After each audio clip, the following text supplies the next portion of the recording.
저는 신학대학원을 졸업하고 신학 석사 과정에 입학을 했습니다.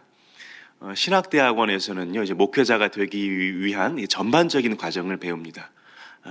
그래서 3년 과정을 마치면 이제 목회학 석사 학위를 이제 받게 되는데요. 신학대학원에서는 쉽게 말하면 고등학교처럼 전 과목을 배운다고 보시면 됩니다. 목회자가 되기 위한 전 과목을 배우고요. 이제 그 이후에 신학 석사 과정에 들어가면 세부 전공을 정해서, 그러니까 대학교에 가는 거하고 비슷한 거죠.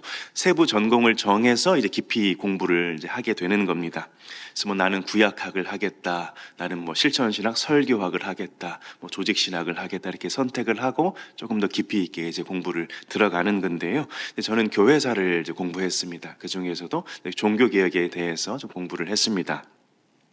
이게 석사 과정이 4학기 과정인데요. 졸업하려면 논문을 써야 됐습니다.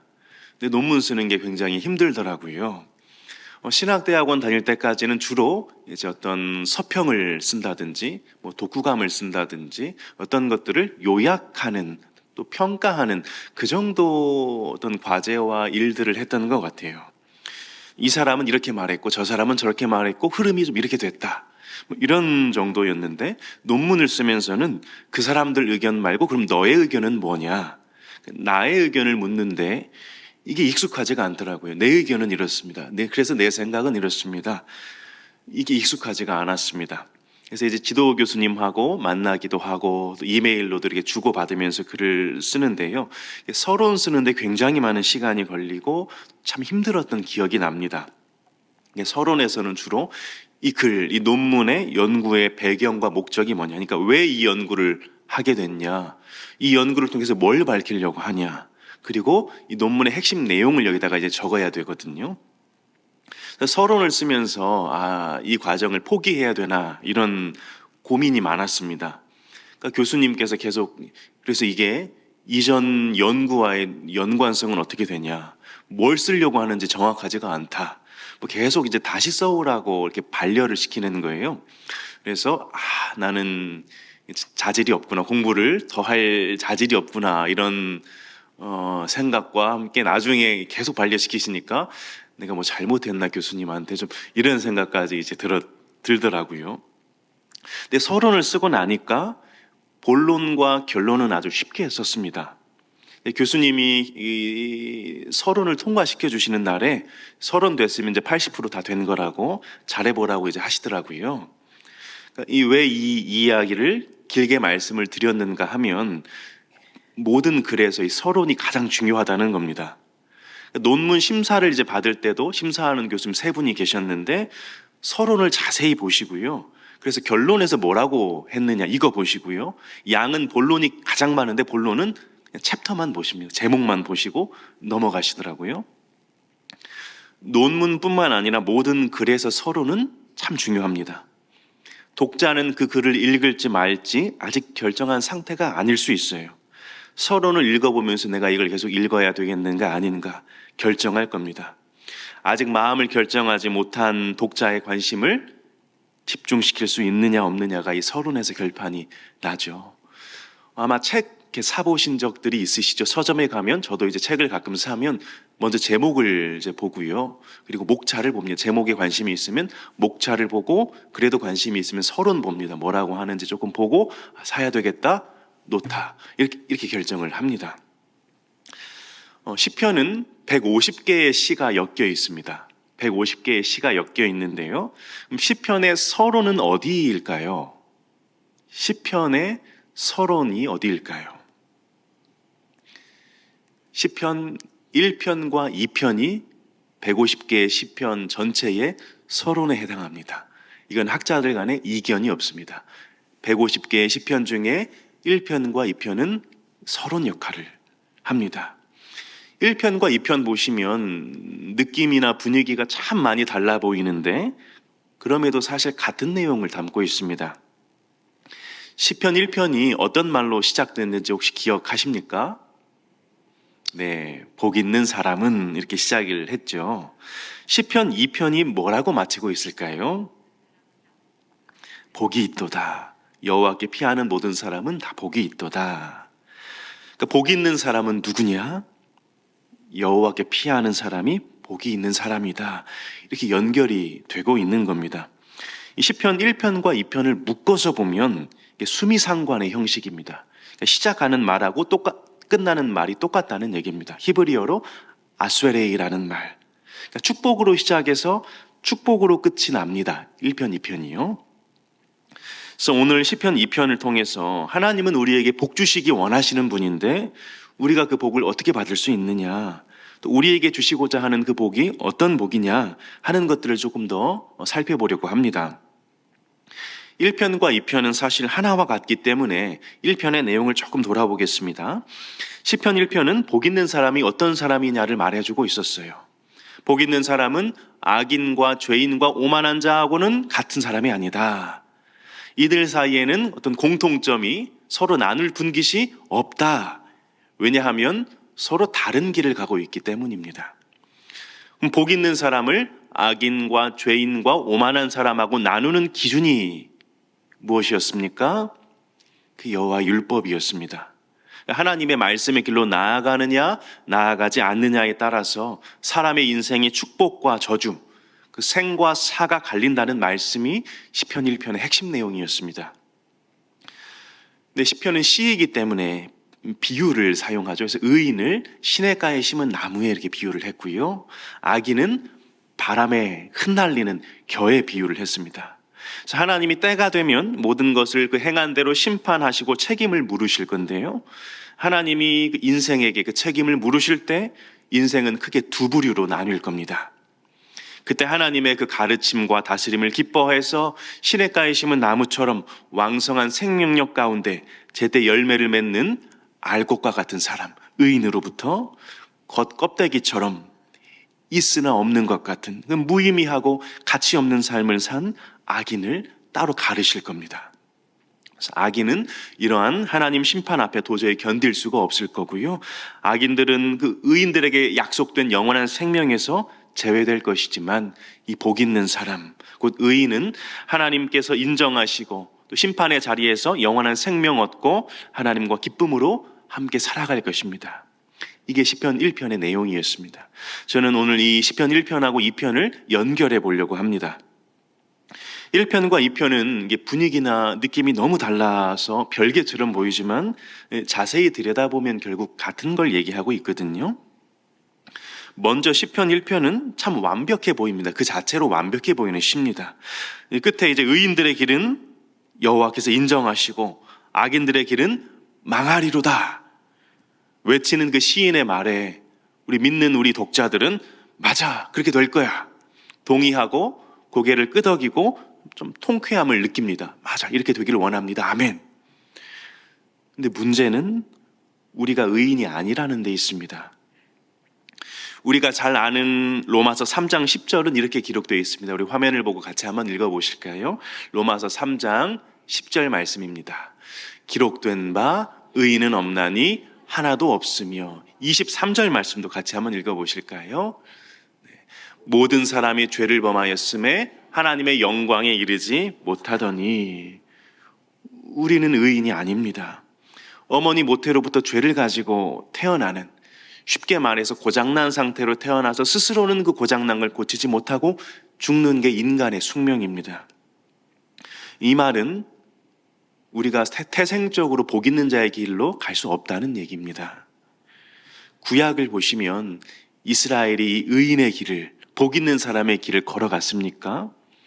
다시 말하면 이스라엘이 하나님의 말씀을 주야로 묵상하며 즐거워하며 그 영혼의 생수를 늘 공급받으며 의와 거룩의 열매들을 맺으며 살아갔습니까? 아니라는 거예요. 아담의 범죄로 우리는 축복과 생명이 아니라 이 죽음과 저주와 더 가까운 사람들이 됐습니다. 이런 상황에서 시편 1편이 무슨 의미가 있느냐 하는 생각도 듭니다. 왜냐하면 복 있는 자의 길로 가고 싶어도 안 되는데요. 그래서 시편 1편은 하나님의 율법과 그 다스림을 기뻐하는 자가 의인이다, 복 있는 사람이다 말하면서도요, 이후의 시편들을 보면 이 복 있는 자의 스토리보다도 죄 앞에 넘어지고 그래서 슬퍼하고 참 탄식하고 또 두려움을 호소하는 그런 기도, 자신의 죄된 모습에 절망하고 탄식하는 그 회개에 눈물을 흘리는 시편이 몇 배는 더 많습니다. 그럼 시편 1편은 뭐냐? 그림의 떡처럼 우리가 먹어보지도 못하고 그냥 바라만 봐야 되는 어떤 하나의 이상일 뿐일까요?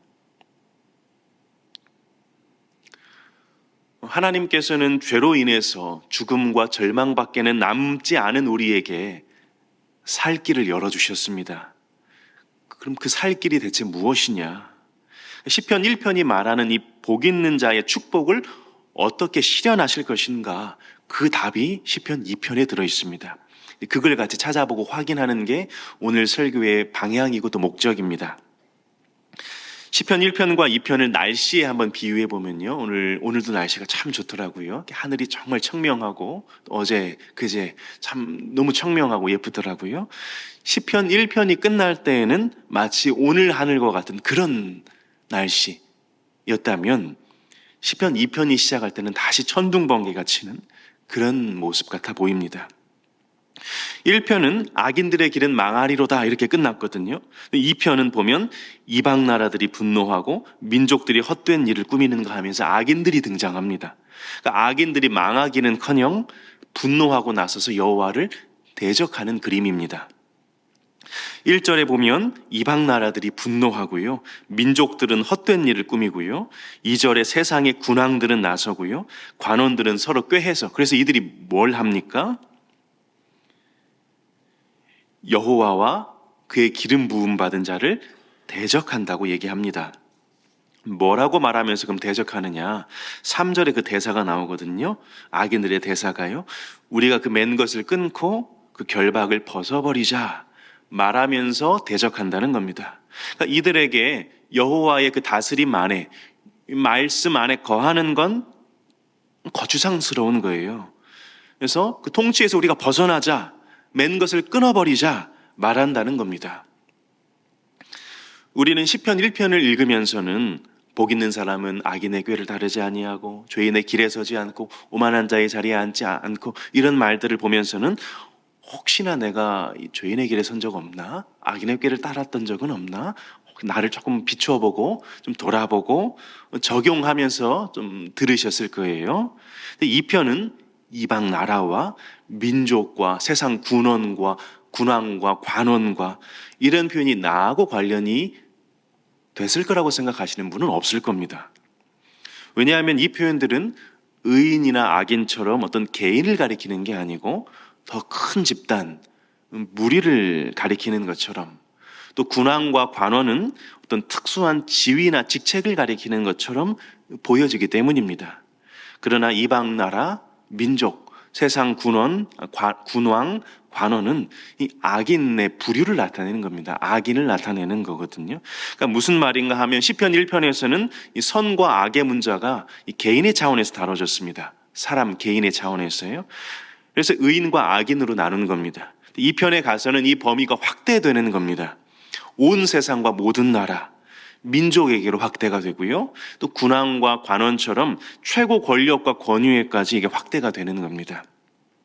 악이라는 건 이 개인적인 차원에만 존재하는 게 아니고 세상 곳곳에 악이 스며 있고 가장 높고 가장 강력한 권세와 권력자에게 미친다는 거예요. 그래서 나라와 민족까지도 하나님을 대적하고 반역하는 세력이 될 수 있다는 겁니다. 대표적으로 구약의 아말렉으로부터 시작해서 바벨론, 또 로마 총독 빌라도, 또 헤롯 이런 사람들, 이런 집단이 세상 권력을 대변하고 하나님을 대적하는 나라와 민족과 인물로 성경에 등장을 하죠. 그러니까 정리하면 1절부터 3절의 표현을 통해서 시인은 지금 모든 세상이 죄악에 빠졌다는 사실을 알리는 겁니다. 왕으로부터 시작해서 모든 평민과 노예에 이르기까지 또 사람이 모여서 형성하는 모든 권세와 나라와 영역이 하나님을 대적하고 반역하고 있다는 겁니다. 모든 사람이 죄를 범하였음에 의인은 없나니 하나도 없다. 어떻게 보면 이 이야기를 하고 있는 거예요. 하나님이 지으신 이 땅과 세계가 하나님을 찬양하고 인정하고 경배해야 되는데 그게 마땅한데 오히려 하나님에게 반기를 들고 저 맨 것을 우리가 끊어버리자, 저거 싫다 외친다는 겁니다. 이러한 악인들의 반역 앞에 하나님은 어떻게 반응하실까요? 아주 무서워하실까요? 모든 세상 나라와 권력자들이 하니까 무서우실까요? 아니면 못 본 척 외면하실까요? 하나님은 인간의 죄에 대해 결코 침묵하지 않으십니다. 4절에 보면 하나님의 반응이 나옵니다. 하늘에 계신 이가 보시고 웃으십니다. 한 번 더 표현하는데요, 그들을 비웃으십니다. 저희 집에 애가 둘이 있습니다. 둘째가 이제 3살인데요. 두 돌이 넘어서 이제 3살인데, 요즘은 날씨가 너무 좋아서 이제 저녁 되면 애가 이제 어린이집 갔다가 오니까 저녁 되면 놀이터에서 이제 좀 놀아줍니다. 동네 꼬마들이 다 모여가지고 놀이터에 참 많아요, 요즘. 근데 만약에 가정을 한번 해보면요, 3살짜리가 저한테 와서 싸움을 걸어온다면, 예를 들면 그 놀이터에 있는 4살짜리가 잘 하지도 못하는 말로 아저씨 왜 이렇게 생겼어요? 아저씨 요즘 자꾸 저희 줄 때가 못생겼다는 얘기를 자꾸 하는데, 아저씨 왜 이렇게 생겼어요? 나랑 싸워요. 막 저렇게 한다면 제가 어떻게 반응할까요? 3살짜리가 저한테 싸움을 걸어온다면 제가 뭐라고 반응을 할까요? 무서울까요? 3살짜리가 저한테 덤비면 무서울까요? 귀엽겠죠? 웃을 겁니다. 4절 말씀이 바로 이런 거예요. 마치 이런 겁니다. 지금 누가 하나님에게 싸움을 걸어오고 반역합니까? 땅의 한 사람이 아니고 모든 그 땅의 나라와 권세와 모든 권력자들, 하나님께 반란을 일으켰습니다. 하나님은 땅에 속한 분이 아니고 하늘에 계신 하나님입니다. 천지 만물을 창조하셨고 다스리시는 하나님 앞에 땅의 모든 나라와 권세와 이런 것 다 합쳐도 땅 그 자체가 그냥 한낱 미물에 불과합니다. 그러니까 저들의 반역과 반란은 하나님 앞에 위협이 되는 게 아니고요, 그냥 웃으시는 웃음거리가 될 수밖에 없는 겁니다. 그 정도의 간극이 있는 거거든요. 근데 하나님은 참 귀엽다 웃고 끝내시는 게 아니고 5절에 보시면 분을 발하시고 진노하시고 나아가 그들을 깜짝 놀라게 하실 건데요, 여기 깜짝 놀라게 하신다, 이렇게 놀라게 하신다는 이 말은 원어를 이렇게 직역하면 경악해서 벌벌 떨게 한다, 이런 의미를 가진 말입니다. 우리가 하나님의 자비와 긍휼만 생각하고 무한한 사랑만 외치면서 흔히 하나님의 이 의로우심, 공의에 대해서는 좀 잊기가 쉬운데요, 성경은 어느 한 곳에서도 하나님의 공의에 대해서, 의로우심에 대해서 소홀히 다루는 것은 없습니다. 그러니까 우리는 죄를 지어도 하나님이 바로 우리를 혼내지 않으시는구나, 그럼 죄를 잘 신경 쓰지 않으시는가 보다, 이렇게 오해할 수 있는데요, 하나님은 그 불의와 죄악을 간과하지 않으십니다. 죄를 보시고 분노하시는 분이세요. 의로우시기 때문에 그렇습니다. 하나님은 절대로 죄 있는 자를 죄 없다고 말하지 않으십니다. 만일 하나님이 죄에 대해서 분노하시는 분이 아니시라면 우리의 구원도 필요가 없는 걸 겁니다. 하나님이 죄에 대해서 맹렬하게 진노하시고 무서운 형벌로 처벌하시기 때문에 우리에게도 구원이 필요한 것 아니겠습니까? 하나님은 반드시 죄에 대한 책임을 물으십니다. 하나님과 우리를 이렇게 만들어 놓은 이 죄라는 게 처리되어야 하나님과 우리의 관계가 회복될 수 있습니다. 그럼 죄의 형벌이, 그 죄의 삭이 무엇입니까? 잘 아시죠? 죄의 삭은 사망이요. 그러니까 죽음 외에 이 죄의 값을 치를 수 있는 게 없는 겁니다. 근데 우리가 죽으면, 그러니까 죽음으로만 죄에 놓일 수 있다는 말인데, 죽으면 아무런 의미가 없잖아요. 그러니까 하나님이 그 죄를 제거하시는, 죽지 않고 죄를 제거할 수 있는 특별한 한 방법을 마련하신 겁니다. 그게 구원의 길이거든요. 죄를 제거하고 의를 세우면서도 죄인된 우리를 살리는 특별한 방법, 그걸 하나님이 마련해 주신 겁니다. 그 방법이 대체 뭐냐? 그게 6절부터 그 구원의 방법이 소개가 됩니다. 자, 만약에 6절을 보기 전에 만약에 아직 시편 2편을 읽어보지 않은 사람에게 1절부터 5절까지를 읽어주고 6절에 무슨 내용이 나올 것 같습니까? 이렇게 물어본다면 뭐라고 답을 할까요? 자, 5절에 하나님이 이 반란 앞에 화가 나셔서 분을 발하시고 진노하셔서 그들을 경악하게 벌벌 떨게 하실 것이다. 5절에 나오고 6절에 뭐가 나올까요? 물어보면 성경 잘 모르는 사람 뭐라고 대답할까요?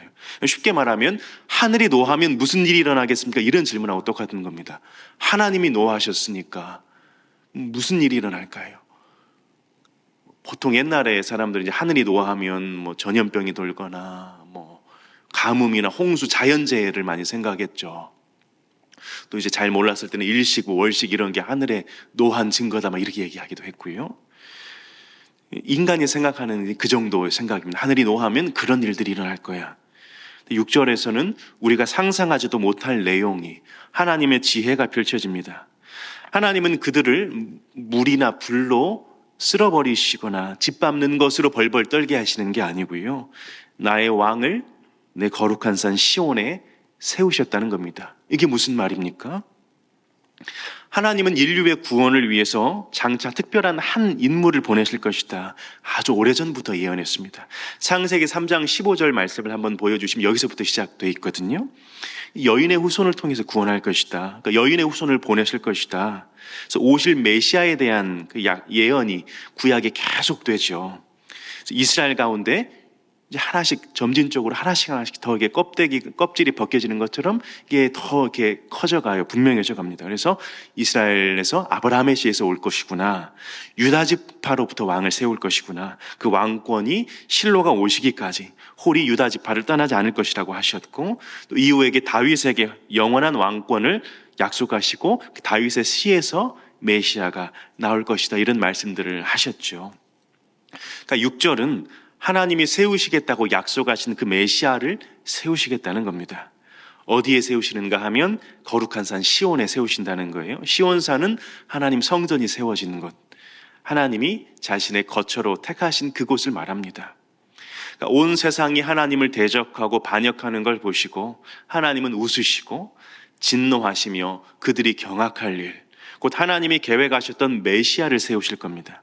이것이 온 땅에 가득한 죄악에 대한 하나님의 대답이시고 그 죄악을 근본적으로 처리하시는 방법입니다. 7절에 이 깊고도 비밀스러운 일을 한 번 더 설명합니다. 여호와께서 말씀하시죠. 너는 내 아들이라. 오늘 내가 너를 낳았도다. 이 우리가 참 찬양으로 많이 불러가지고 익숙한 이제 구절인데 사실 1차적으로는 예수 그리스도에게 하시는 말씀입니다. 히브리서 1장에서 여러 모양과 부분으로 말씀하셨던 하나님이 이 모든 날 마지막에는 아들을 통해서 말씀하셨다 하면서 예수 그리스도를 소개하거든요. 히브리서 1장에서요. 여기에 이제 시편 이 말씀이 인용이 됩니다. 한번 확인해 보도록 하겠습니다. 히브리서 1장 5절 말씀을 같이 한번 읽어보겠습니다. 하나님께서 어느 때에 천사 중 누구에게 너는 내 아들이라 오늘 내가 너를 낳았다 하셨으며 또 다시 나는 그에게 아버지가 되고 그는 내게 아들이 되리라 하셨느냐. 아멘. 예수님에 대한 소개에서 나오거든요. 예수 그리스도께서는 죽음에서 부활하사 하나님 우편에 앉아 만유를 다스리는 왕으로 세워졌습니다. 성부께서는 성자에게 열방을 유업으로 주셔서 다스리게 하셨습니다. 8절이 오늘 이제 시편 2편 8절이 그 내용을 말하고 있고요. 9절은 그럼 왕으로 좌정하신 메시아 예수 그리스도께서 어떤 통치를 베푸실 것인가 이제 그걸 보여줍니다. 메시아는 하나님께 반역한 이방 나라와 죄악의 세력들을 철장으로 깨뜨리시고 질그릇같이 부수실 겁니다. 아주 강한 통치, 굳은 통치를 보이실 것이라는 얘기죠. 그래서 우리는 메시아의 통치하면 온유하고 긍휼만 베푸는 것으로 생각하기 쉬운데 하나님이 메시아를 세우신 근본적인 목적은요, 온 세상이 죄로 물들어 하나님을 대적하고 반역하는 데 대해서 그 진노하심을 드러내시고 악하고 불의한 세력을 쳐서 멸하시기 위하신 것이라는 걸 우리가 기억해야 합니다. 이 시는 사실 9절으로 끝나도 무방합니다. 10절이 나와요. 분위기가 또 달라집니다. 하나님이 메시아를 세우신 데는 죄에 대한 진노를 드러내시고 심판하기 위한 뜻이 있지만 그게 전부가 아니라는 겁니다. 더 깊은 계획, 은혜로운 뜻이 10절부터 나옵니다. 곧 하나님을 대적하고 맞서는 이들에게도 생명의 길을 알리시고 초대하시는 복음이 포함되어 있습니다. 그러니까 사랑이 풍성하신 하나님께서는 하나님을 대적하는 이들에게도 여전히 살 길을 열어두셨습니다. 하나님이 말씀하세요. 10절에 보면 군왕들아 지혜를 얻으라, 세상의 재판관들아 교훈을 받아라 하시면서 심판과 멸망을 피할 길을 알려주십니다. 그 길이 무엇입니까? 여호와를 경외함으로 섬기고 떨며 즐거워하라는 겁니다.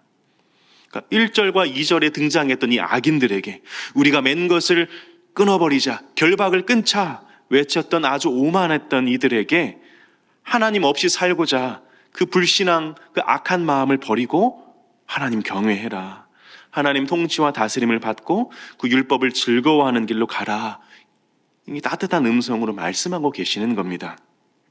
마지막으로 12절에서 그의 아들에게 입 맞추라 하죠.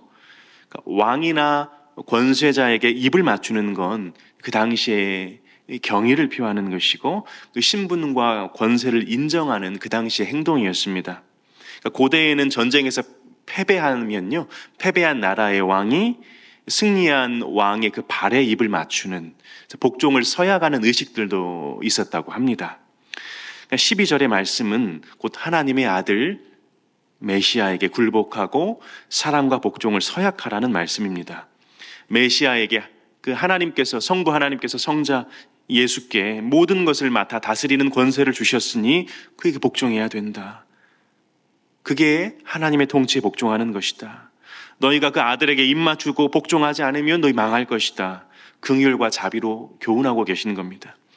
12절 끝에는 여호와께 피하는 모든 사람은 다 복이 있다 하고 마칩니다. 한글 성경에는 이렇게 되어 있는데 사실 원문에 보면 여호와께 피하는 모든 사람이라고 되어 있지는 않습니다. 그에게 피하는 자, 그라는 인칭 대명사로 쓰여 있거든요. 그러니까 그에게 피하는 모든 자는 다 복이 있다 이렇게 되어 있습니다. 여기서 그를 누구로 이제 봐야 될까? 한글 성경 번역자는 여호와로, 하나님으로 봐서 이렇게 적어 놓은 것이고요. 여호와 하나님으로 봐도 읽거나 해석하는데 큰 무리는 없습니다. 그러나 저는 이 글의 흐름상 예수 그리스도로, 메시아로 보는 게 더 자연스럽다고 생각을 합니다. 12절에 보면 그의 아들에게 입 맞추라, 그리고 마지막에는 그의 아들, 곧 메시아에게 피하는 자는 복이 있다. 예수 그리스도를 통하지 않고서는 하나님께로 나아갈 수가 없으니 너희 모두는 망하는 길 앞에서 유일하게 복을 얻을 수 있는 그 생명의 길, 예수 그리스도에게로 피하라는 말입니다. 오늘 우리는 이 말씀을 통해서 하나님이 죄인을 어떻게 바라보시는가, 이걸 봐야 됩니다. 하나님은 죄를 철저히 미워하시고 분을 발하시고 진노하시지만요, 하나님은 죄인들이 메시아를, 예수 그리스도를 피난처 삼아서 돌아오기를 간절히 바라십니다. 그렇기 때문에 우리가 끊임없이 전도하고 죄인과 악인들을 돌이키는 데 힘을 써야 되는 겁니다.